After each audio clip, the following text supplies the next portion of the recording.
আমরা বলছি কি ধাতু কি করে, ধাতু বৈশিষ্ট্যগুলো কি, ধাতু বিদ্যুৎ পরিবাহী, তাপ পরিবাহী, আর কি কি আছে, চকচক করে। এখন আমার পরীক্ষা কি, আমার বলছি যে একটা কাঁচের চামচ, একটা প্লাস্টিকের চামচ, একটা অ্যালুমিনিয়ামের চামচ আমি নিতে, কয়টা চামচ, 3টা চামচ। এখন আমি 3টা চামচ দিলাম, একটা ল্যাম্প দিলাম, বাতি দিলাম, উপরে একটা বিকার দিলাম, বিকারে কি দিলাম, পানি দিলাম। আমি যখন নিচ থেকে ল্যাম্প নিচ থেকে আমি উপরে তোমার একটা বিকার দিলাম, বিকের পানি দিলাম, তাপ দেওয়ার পর আমার বিকের পানি কি দেবো না, প্রথম আমার হিট হবে, তাপ হইব। ধরো আমার এরা পাইনা তোমার ইনিশিয়াল, আমার ইনিশিয়াল তাপমাত্রা ধরো 70 সেলসিয়াস, 70 ডিগ্রি সেলসিয়াস, আস্তে আস্তে আমার তাপমাত্রা 20, 25।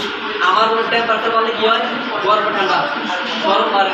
তাহলে আমার হিট যখন আমার হইতেছে, তাপমাত্রা আমার কি হয়, পানি কি গরম হয়েছে। এখন আমি কয়টা দিয়ে চামচ, 3টা চামচ। এখন 3টা চামচের উপর আমি একটা প্লাস্টিক, একটা রাবার, একটা অ্যালুমিনিয়াম চামচ দিচ্ছি।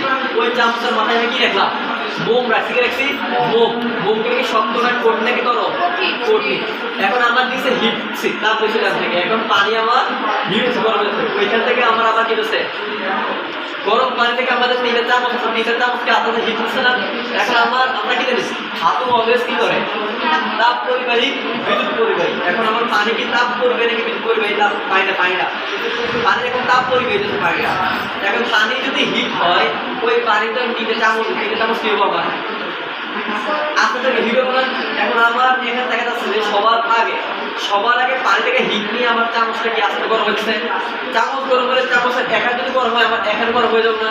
তো গরম হলে আমার মুখ কি হবে, মুখ তাপ দিলে কি হয়, গলে। তাহলে আমার দেখা যাচ্ছে সবার আগে আমার তাপ গলতেছে কোনটা, অ্যালুমিনিয়াম, কোনটা, তারপর প্লাস্টিক, তারপর কি গ্লাস, এভাবে এটা চলতেছে আমার। তাহলে আমার সবার আগে হিট সঞ্চয় কি করতেছে জায়গায়, অ্যালুমিনিয়াম কি আমার তাপ পরিবাহী, আর ধাতু, এটা কি ধাতু, ধাতু হচ্ছে তাপ পরিবাহী, বিদ্যুৎ পরিবাহী। আমি যখন এগুলোকে আঘাত করবো, কি করবো, আঘাত করলে কি হয়, তাপ, আঘাত করলে কি হয় আমার ঝনঝন করে। আর সমস্যা আছে।